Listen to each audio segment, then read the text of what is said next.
अपने आप को भाजपा का पूर्व नेता कहने वाले धीरज चड्डा ने एक दिन फ़ोन किया और समाजवादी पार्टी की विधायक नसीम सोलंकी को न सिर्फ धमकाया बल्कि सपा प्रमुख अखिलेश यादव के लिए भी अपशब्द बोले।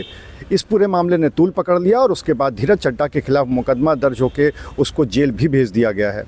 लेकिन अभी नसीम सोलंकी की तरफ से इस पूरे मामले का पटाक्षेप नहीं किया गया है, बल्कि अब ये मामला सीएम योगी की और विधानसभा अध्यक्ष सतीश महाना की चौखट तक पहुंच गया है।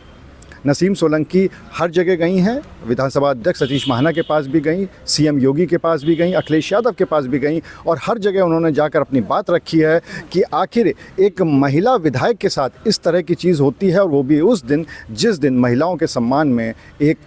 कार्यक्रम का आयोजन भी किया जाता है। इस समय हमारे साथ मौजूद हैं नसीम सोलंकी, उनसे बात कर लेते हैं। नसीम जी, धीरज तो खैर मुकदमा हो गया और जेल भी चले गए, लेकिन अभी भी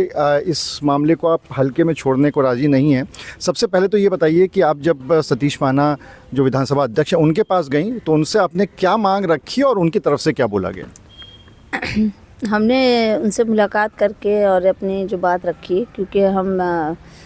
विधायक होने के हिसाब से हमारे पास एक विशेषाधिकार है, तो हमने कहा उस पर हम ज्ञापन देना चाह रहे हैं कि इस तरीके की जो घटना हुई है दोबारा ना हो। तो इस पे जो है उसमें बिल्कुल, और वो किसी पार्टी से जुड़ने का नाम ले रहे थे तो हमने कहा उसमें देख लिया जाए, क्योंकि इसमें ऐसे हौसला बढ़ता है लोगों का, तो हमने कहा इसमें जांच करा ली जाए और देख लिए कि इसमें क्या हो सकता है। आपने विधानसभा अध्यक्ष के सामने परिवार की और घर की सुरक्षा की बात भी रखी है क्या? हमने अपने लेटर में दे दिया था सारी चीज़ें कि जो है हमको हो सकता है बाहर आने के बाद ये फिर कोई बदतमीज़ी करे, बदसलूकी करे, और मेरा परिवार भी, बच्चे छोटे, क्योंकि विधायक जी है नहीं 2 साल से, सबको मालूम है। तो हमें लगा कि जब हम इतना सफ़र करते हैं, महाराजगंज भी जाना होता है, तो पीछे से कोई दिक्कत ना हो, तो हमने इसमें कहा, हालांकि वो तो पुलिस या कार्रवाई के हिसाब से जो भी है, पर हमने अपनी बात अपने जो है विधानसभा अध्यक्ष जी को बताई, अवगत कराया उनको सारी बात से। आप लखनऊ भी गई थी, सोमवार को आप लखनऊ गई थी और आप सीएम योगी के पास भी गई, उनके पास भी आपने पत्र दिया है, तो उनको आपने क्या पत्र दिया है और क्या वहाँ से कुछ बोला गया है? हमने देखिए अपनी बात पहले तो हम अपने राष्ट्रीय अध्यक्ष जी से मुलाकात करी, हमने उनसे पूरी बात को बताया, तो उन्होंने कहा ठीक है, और थोड़ा सा जो है फ़ोन उनको देखा है, अवॉइड करा जाए, ऐसे को ब्लॉक में डाला, तो हमने कहा एक बार ही करा था उसको अवॉइड, तो उसकी इतनी हिम्मत बढ़ गई थी, तो इसीलिए ये हमने कराया था। अरे ठीक है, बाकी हमने अपना जो है एक शिकायत लेटर उनको दिया है प्रमुख सचिव जी को, कि विधानसभा में जो प्रमुख सचिव उनको भी दिया, प्रदीप दुबे जी को, कि इसको जो है देख लिया जाए। महिलाओं के सम्मान की भी बात है, और इस तरीके से अगर हमारे साथ हो रहा है तो आम महिलाएं भी सेफ़ नहीं है, तो इसीलिए हमने उनको एक लेटर दिया, और सीएम साहब के वहाँ भी हमने जो है कोशिश है कि वहीं पर अपनी बात पहुँच जाए मेरी।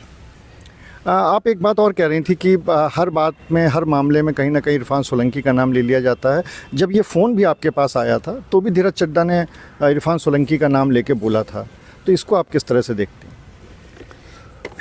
देखिए, पहले जब इनकी लड़ाई लड़ रहे थे तो फिर इनके लिए हम थे भी, पर इस लड़ाई को हम जो है अपनी और महिलाओं की लड़ाई को मान रहे, तो इसमें हम इरफान सोलंकी कहीं आ नहीं रहे बीच में। बहुत से सवाल ऐसे होते हैं, वो उस आदमी ने भी यही कहा कि जो है वो सज़ा याफ्ता मुजरिम, तो वो कोर्ट तय करेगी और कोर्ट में ही जो है मामला है। पर इस मामले को हम बिल्कुल अलग और रखना चाह रहे थे कि महिलाओं के सम्मान की बात है। इस तरीके से जो बदतमीज़ी, बदसलूकी, जब इनका मामला था तब हम लोग ने काफ़ी बर्दाश्त करा, काफ़ी चीज़ें, दिक्कतें, तकलीफ़ हम लोग ने झेली है। पर अब ये लड़ाई दूसरे तरीके से, एक सामाजिक लड़ाई है, तो हम अपने समाज के लिए भी लड़ाई लड़ रहे हैं, तो इसमें हम नहीं चाहते कि इरफान सोलंकी का इसमें कोई इन्वॉल्वमेंट है। हम अपनी लड़ाई ये अलग है और हम एक महिला और बेटियों की लड़ाई है ये। आपके मन में, आपके परिवार के मन में कोई डर है, कोई दहशत है, या पुलिस की तरफ से पूरा सहयोग मिल रहा है? नहीं, ऐसा अभी हमने ये बात इसलिए भी रखी थी क्योंकि हादसे अचानक होते हैं या कोई प्लान कर रहा हो तो हमें तो नहीं मालूम है, तो ये बात हमने कही थी। और जैसे वो हमसे कह रहे थे फ़ोन पे कि जो है धमकी दे रहे थे, मुझे जला लो, मार दो मुझे, तो कल को कुछ वो कर लें तो उसमें हमें ना परेशानी हो, और अगर मेरे बच्चे हैं या हम लोगों पे कोई आए तो इस चीज़ को संज्ञान रखें कि एक फिजूल में एक दुश्मन ना तैयार हो। तो इसीलिए हमने कहा था कि थोड़ा सा हम लोगों की सेफ्टी के लिए बोला था कि बच्चे हैं मेरे और हम अकेली महिला हैं, ये है नहीं, इनसे जो भी इनको देखते हुए हालात है, फिर उसके बाद हम चुनाव जीते हैं, आज हम उस मकाम पे हैं अल्हम्दुलिल्लाह। तो हमें ऐसा लगा कि कहीं बहुत लोगों को इसमें तकलीफ़ होगी, दिक्कत होगी कि कैसे जीत गई और इनके घर से तो सब कुछ ख़त्म ही था। तो इसीलिए हमने चाहा था कि कहीं ऐसा ना हो कोई बात बाद में हमारे परिवार को झेलना पड़े, यही बात थी।